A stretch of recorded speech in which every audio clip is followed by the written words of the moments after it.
Hello, and welcome to this episode of Some Things Explained. I'm your host, Marker, and today we will be discussing Jan Lewan, born Jan Lewandowski, a small town in Poland, who rose his way to becoming the king of American polka. And then everybody found out that he bamboozled a bunch of old people out of their money. Let's dive in.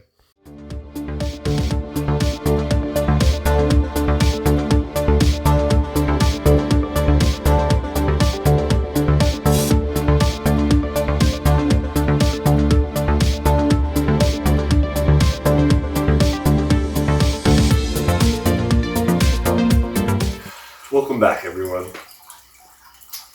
This week, Jan Lewan, once known as a staple of American polka music, which I'm not a fan of personally, but many were, and many were fans of Jan Lewan, the king of polka.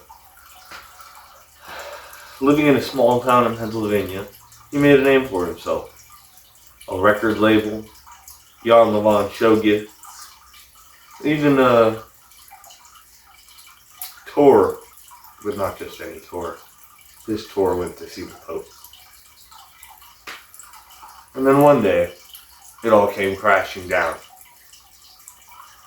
During a trip to a concert in Florida, his van crashes. He and some of his musicians are seriously injured and rushed to the hospital.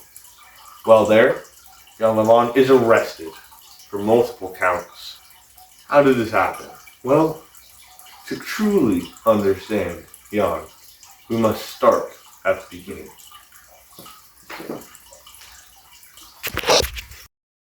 Jan Lewan was born August 15th, 1941 in a town in Poland. Right there.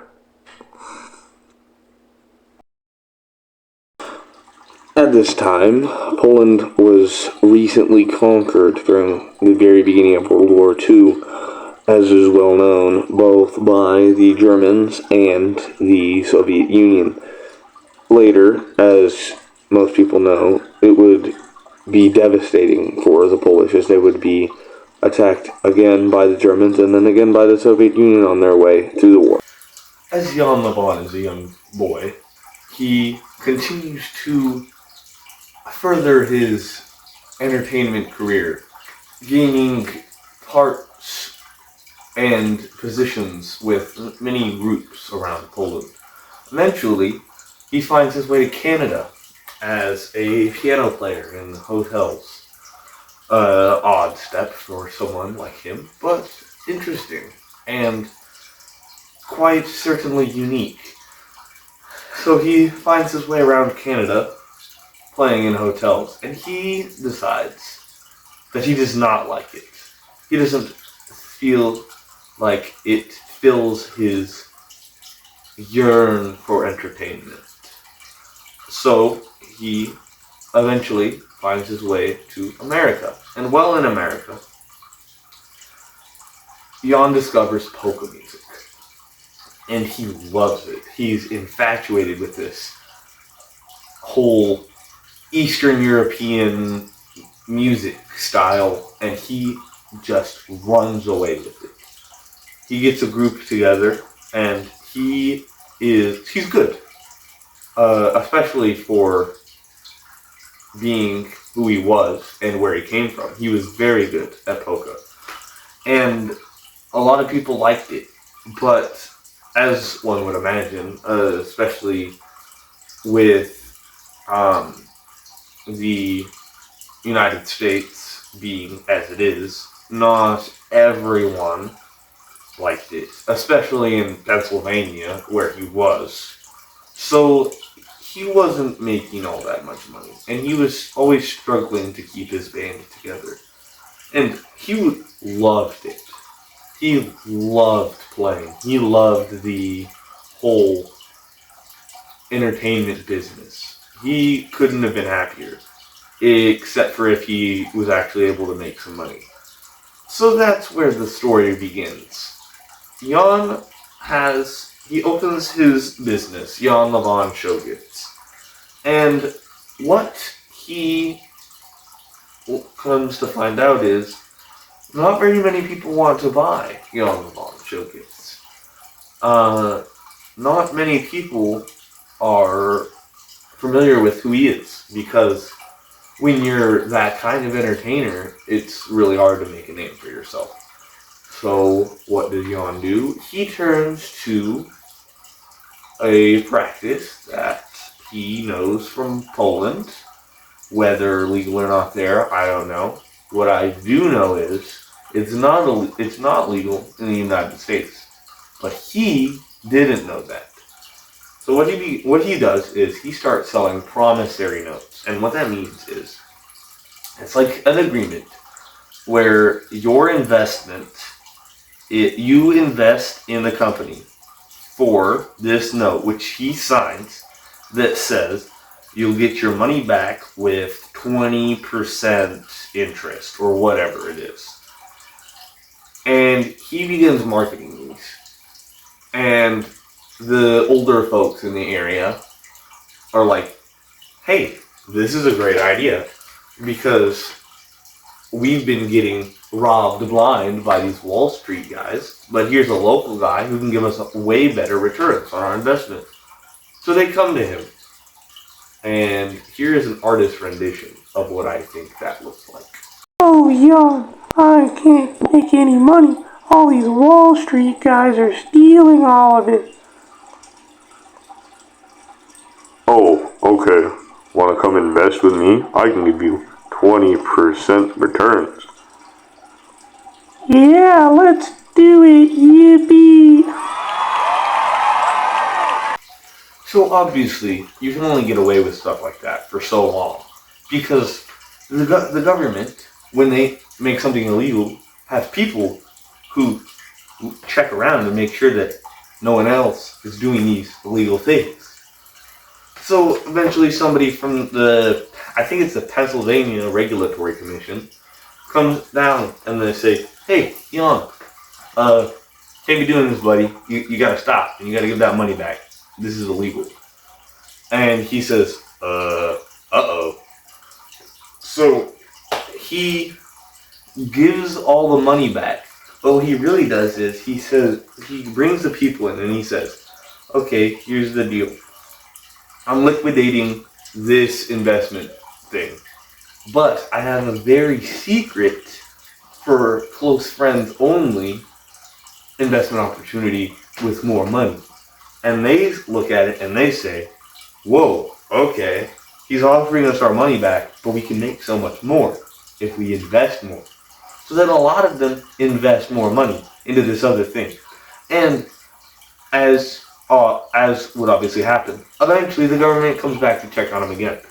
But this is the point where he's already gone through a lot of the money that he's made, and he's done a lot of things with it. He's got all sorts of different businesses. As I said earlier, he's got a record label, he's got a radio show, he's got his band, obviously, and he's got vodka, and he has European tours.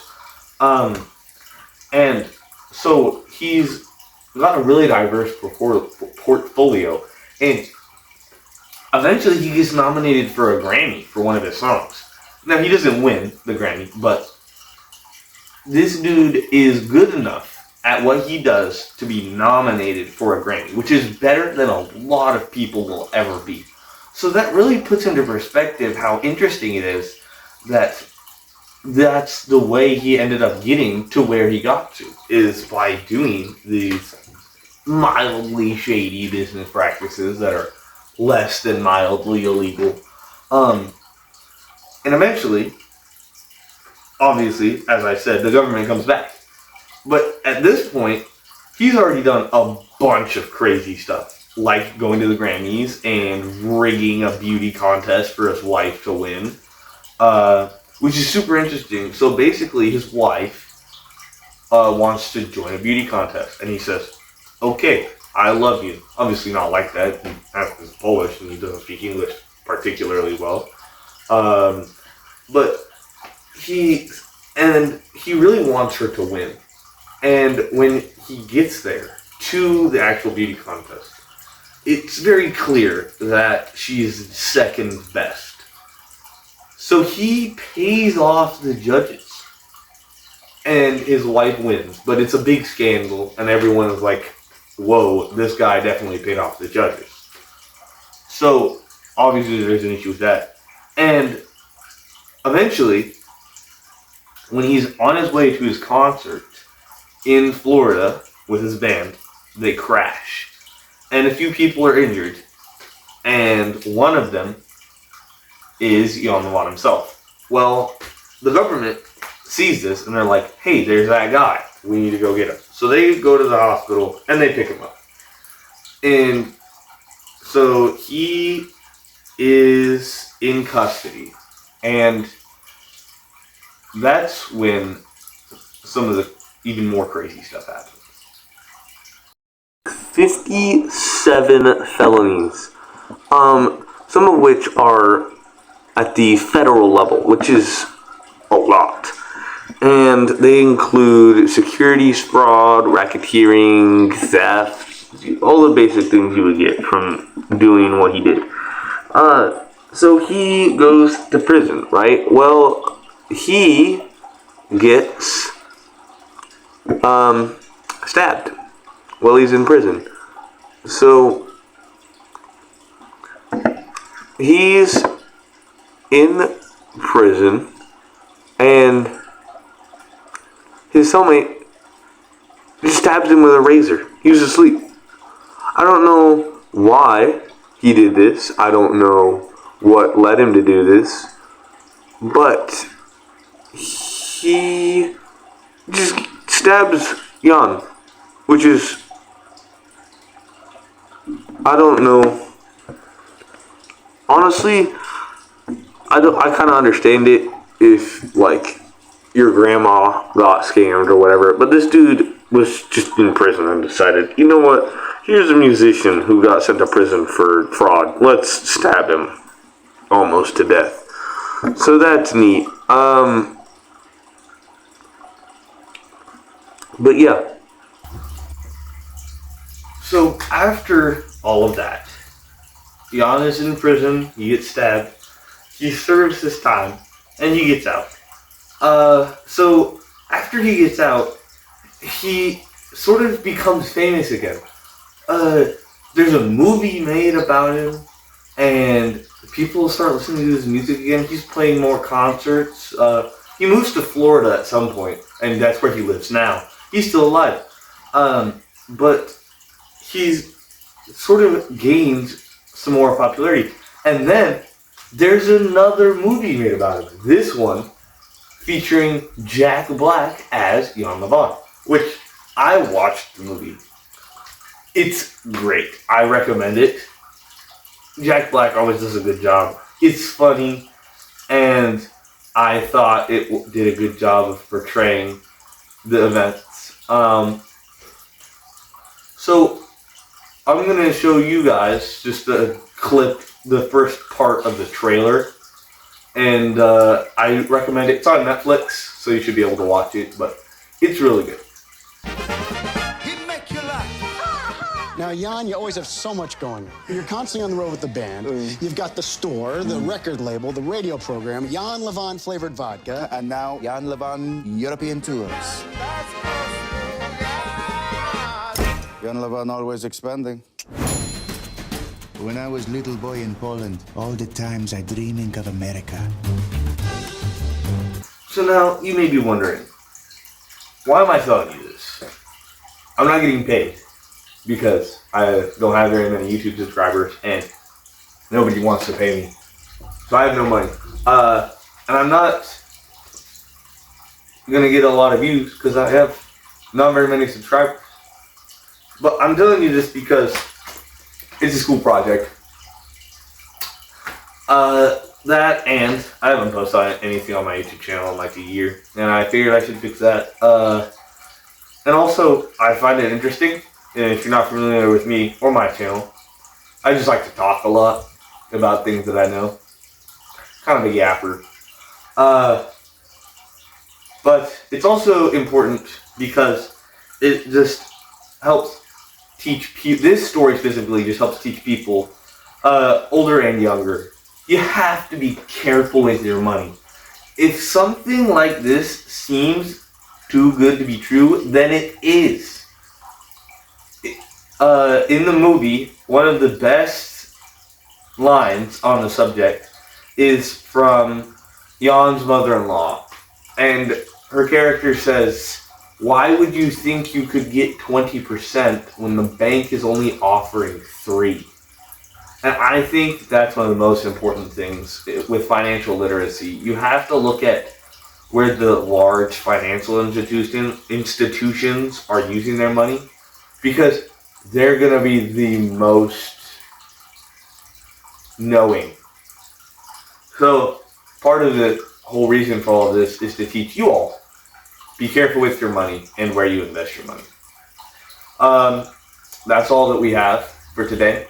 If you've actually made it this far into this documentary, then it is certified to be the best mini documentary episode thing you've ever seen by a guy wearing Angry Bird space pajama pants and not using a computer for any of it. So please subscribe and like if you're still here. I would appreciate that. And until next time, keep an eye out, keep learning, and keep coming back. I'm Flint Barker, and this has been today's episode of Something's Explained with Flint Barker.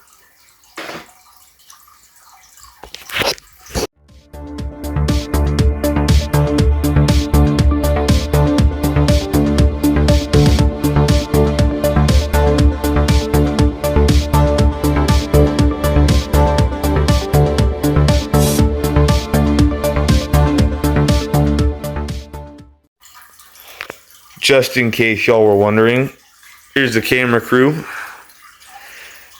My phone was what's recording me, and it's just resting on top of these 3 books right here, so y'all can see me and not see my feet. That costs money these days. But yeah, look at these goobers. I'm not gonna pay them. Interns.